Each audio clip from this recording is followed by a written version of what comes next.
आशीष Naresh. Yes, आप सबकी जोरदार तालियों के बीच I invite mister from Meerut.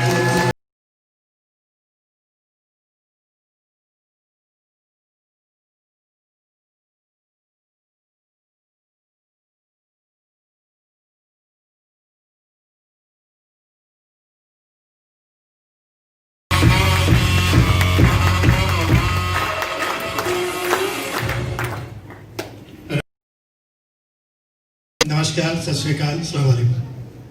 बिना सर ने बता दिया, जाट हूँ और जाटों के बारे में कहावत है भाई, अक्ल होती नहीं और अगर होती है तो घुटने में होती है, और ये हमारी सबसे बड़ी खासियत है भाई। होती ही नहीं, इधर को चला दो हम इधर को चलते रहेंगे, इधर को चला दो हम इधर को चलेंगे।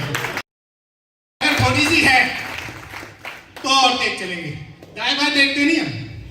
हमें तो आप छोड़ दो, झोटे के मार देते हैं ना पीछे से, बस एक आर मार दो और फिर आपको वहां मिलेंगे जहां पहुंचना है। हो सकता है आप भी पीछे रह जाओ, हम मिलेंगे आपको खेत के टोले में, फिर आ जाओ पीछे पीछे। तो यहाँ भाई साहब दो बैठे हैं हार लगाने वाले, तो इन्होंने भगा दिया हमें, हम भाग लिए और अच्छा हुआ। ये कहावत कितनों ने सुनी है कि ऊपर वाला मेहरबान तो गधा पहलवान? सबने सुनी है? देखा किसी ने गधा?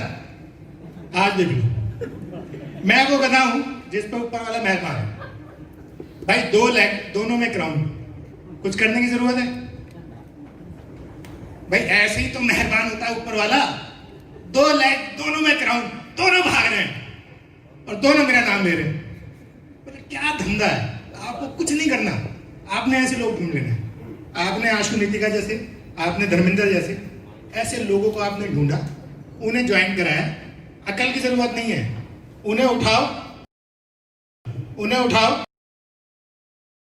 जो भी अपलाइन, अब तो बहुत धुरंधर लोग आ गए जिन्हें देख के मेरे को भी दोबारा मन करने लगा कि नहीं यार, काम करते हैं बढ़िया से, एक बार फिर कुर्सी खतरे में है।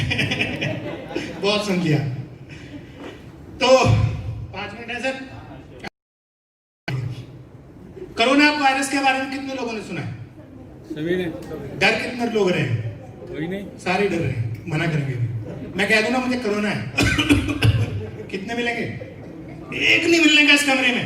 पवन जी से कह देंगे भाई साहब मीटिंग करेंगे बाद में। ऐसी नेटवर्कर होता है। कोई कह रहा है ना मैं नेटवर्किंग कर रहा हूं, तो जिस घर में बैठे होगे वो सोचेगा कोरोना का पेशेंट आ गया भाई, मतलब कैसे निकल जाए घर से, हमारे बाहर निकाल दो इसे। ऐसे ही होता है ना। मगर आपने भी कोरोना वायरस की तरह बेशरम होना है। देखो पूरी दुनिया ने पूरे जोर लगा लिए, मोदी जी ने फ्लाइट बंद कर दी, बस बंद कर दी, टैक्सी बंद कर दी, आपको घर में बंद कर दिया, फिर भी आपके पड़ोसी के घर में कोरोना पेशेंट है। सारे जोर लगा रखे हैं सबने पूरे, कि किसी भी तरीके से हमारे घर में कोरोना वायरस नहीं आना चाहिए। सैनिटाइजर है, साबुन से हाथ धो, सुबह शाम पूरी मशीनरी लगी पड़ी है, नगर निगम, कैंटोनमेंट बोर्ड, फिर भी आपके पड़ोसी के घर में कोरोना पेशेंट है। हमारे घर ना आए, दुआ करते हैं, ठीक, मगर पहुंचेगा जरूर भाई। अपनी इम्यूनिटी पे काम करो कि अगर वो आए तो आप उसे मना कर सको, नहीं मैं FPL नहीं दिया करूँ, तो दूसरी कंपनी का प्लान दिखाने कोई भी आता है। आपने इतना इम्यून होना है। कोई भी कंपनी का आदमी आता है ना, उसे बिठाओ, HHI ज्वाइन कराओ, उसे बताओ भाई ट्रस्ट बैंक पी रहे हैं अपन लोग, तू आएगा तो यहाँ से आगे तो जा नहीं पाएगा, तो इससे बेटर है तू कहीं और चला जा, शायद और स्प्रेड कर पाए। मैं नेटवर्कर की बात करूँ, आया तो ज्वाइन करके जाएगा भाई, कहीं और जा ही नहीं सकता। तो सिमिलर होने चाहिए हम लोग। मैं कोरोना वायरस हूं और मुझे हिंदुस्तान के हर एक घर में पहुंचना है, मेरी टीम को हर एक घर में पहुंचना है। और इसका एक एग्जांपल है, आज 5 साल बाद हम लोग यहाँ बैठे हैं और बहुत बड़े बड़े धुरंधर, जिनका नाम लेने में भी जीभ अभी हिलती है, ऐसे ऐसे लोग इस बिजनेस में आ रहे हैं। तो अगर आप ठान लो ना एक बार, तो चीजें बनती हैं। और अभी एक बहुत मैंने लेटेस्ट एक बात पढ़ी है, कितने लोग कोशिश कर रहे हैं ग्राउंड जाने की? जो पूरी कोशिश कर रहे हैं भरपूर, दिन रात सुबह शाम, दिल से दिमाग से, वो अपने हाथ नीचे कर लें, क्योंकि वो क्राउन बनने वाले नहीं है। क्योंकि कोशिश करने से कुछ होता नहीं सर। बहुत छोटा सा एग्जांपल देके समझाऊंगा मैं आपको।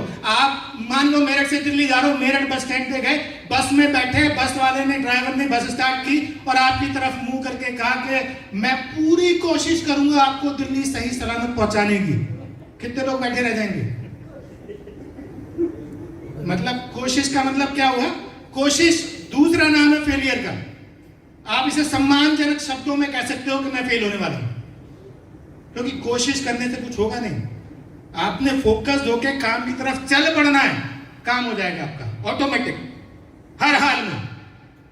और एक छोटी सी कहानी सुना के खत्म करना चाहूंगा, क्योंकि जब पवन जी बैठे हो तो मैं ज्यादा बोलना पसंद नहीं करता, क्योंकि मैं उन्हें सुनना चाहता हूं, मुझे बहुत मोटिवेशन मिलता है। और अगर मेरे जैसे आदमी को मिलता है जिसका दिमाग घुटने में है, लोग कहते हैं, तो आप लोग तो फिर भी बहुत दिमागदार हो, आप लोगों की तो लाइफ बहुत जल्दी बदल जाएगी, बहुत जल्दी।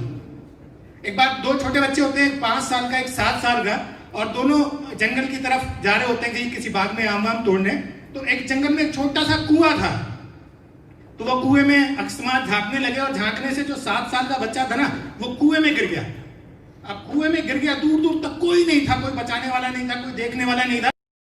गया, वो चिल्लाने लगा। जो बाहर छोटा बच्चा था वो भी होपलेस होने लगा, क्या करूं, उसे पड़ी हुई। और उसने वो रस्सी उठाई, और रस्सी उठाने के बाद उसने कुएं में फेंकी, और फेंकने के बाद उसने उस बच्चे को बाहर निकाल दिया। हैप्पी एंडिंग, बच्चा बच गया, वो बाहर आ गया। और बच्चे दोनों डरने लगे, आप कहते जान तो बच गई, मगर घर वाले बहुत पीटेंगे कि तुम वहां करने क्या गए थे, और करने जो भी गए थे कुएं में गिर गया।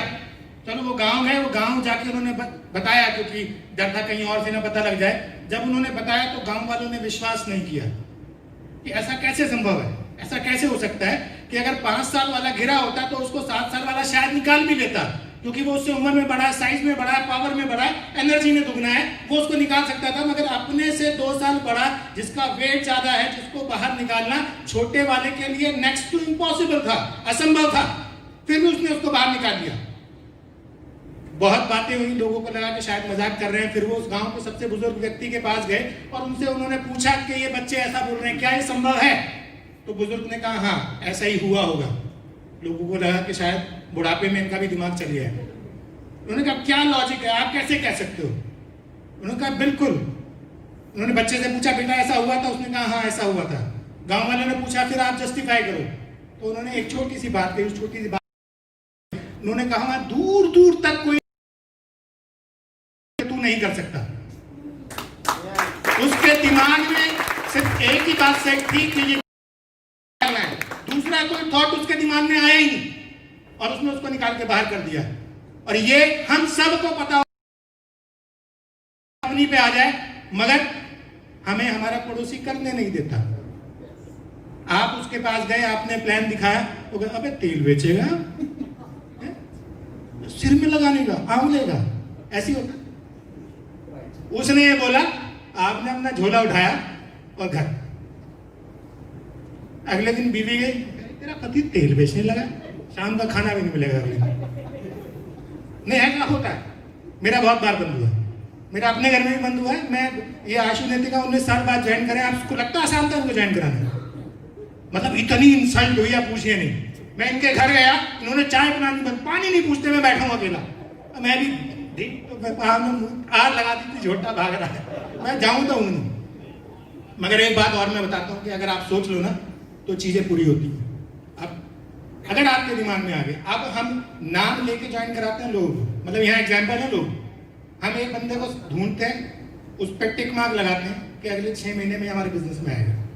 यहाँ पे बैठे हैं कुछ लोग जिनके साथ ये खेल खेला है, और आज एक नाम और मेरे साथ अक्षय शर्मा आ रहा था, मैंने उसको एक नाम बताया, वो एक बहुत बड़ी कंपनी में पिछले 13 साल से, और अगले 6 महीने में आपको इस रूम में बैठा हुआ दिखाई देगा, मेरी गारंटी है आप लोगों से। The power of secret, the power of secret. अगर आप सोचते तो आप कर सकते हो। तो आज के बाद हमें कोशिश नहीं करनी है, हमें लिखना है और उसे पूरा करना है, फिर नेक्स्ट, फिर नेक्स्ट, फिर नेक्स्ट। क्योंकि ऐसे ऐसे धुरंधर आ गए हैं, वो आपको नेक्स्ट कहने का मौका भी नहीं देंगे। तो इससे पहले वो पूरा फुल फ्लैश आए अंगलाइन में, उससे पहले उनके लिए चीजें छोड़ते नहीं है, जोरदार तरीके से करते हैं। Thank you so much. और आप सभी इस बिजनेस पे बुलंदियों पे जाने वाले हैं, क्योंकि आप आज यहाँ बैठे हैं और ये इतिहास रचने का टाइम है। क्योंकि जो लोग डर के अपने घर बैठे हैं वो आपको इतिहास रचते हुए देखेंगे। मेरे वर्ड्स को आप माफ कर लीजिएगा। आप सभी जीत चुके हैं, क्योंकि आप अपने घर से बात कदम निकाल चुके हैं। Thank you so very much, thank you. Sorry, मैं इस बिजनेस में होता नहीं। मतलब वो कहते हैं ना, इस पृथ्वी पे भगवान ने भेजा है, तो ये बहुत बड़ी मिस्टेक हो जाती। इस बिजनेस में मेरे को लेके आने वाले मांगू शर्मा जी हैं, मेरे भगवान है। मैं हाथ जोड़ के नमस्कार करूंगा, मतलब अगर वो नहीं होते तो आज मैं यहाँ नहीं होता। उन्होंने मुझे इस बिजनेस में पैदा करा है और मेरे लिए इतना ही बहुत है। उसके बाद भी बहुत सपोर्ट है, बेइंतहा सपोर्ट है। नहीं भी करते तो उनका एहसान मेरे से उतरना नहीं था। इतनी बेहतरीन बिजनेस अपॉर्चुनिटी उन्होंने मेरे को दी है। तो अगर कोई भी आपको इस बिजनेस में आके जोड़ के चला गया है तो ये आपके ऊपर उसका एहसान है, और आप प्रूव कीजिए कि उसने आपके ऊपर सही भरोसा किया था। आप प्रूव कीजिए कि उसने आपको प्लान दिखा के गलती नहीं की, और ये कंपनी इतिहास रचने वाली है। अगले 5 साल में हमारे बाद अगले 10 नंबर तक आपको कोई दिखाई नहीं देगा, ये तय बात है 100%। Thank you.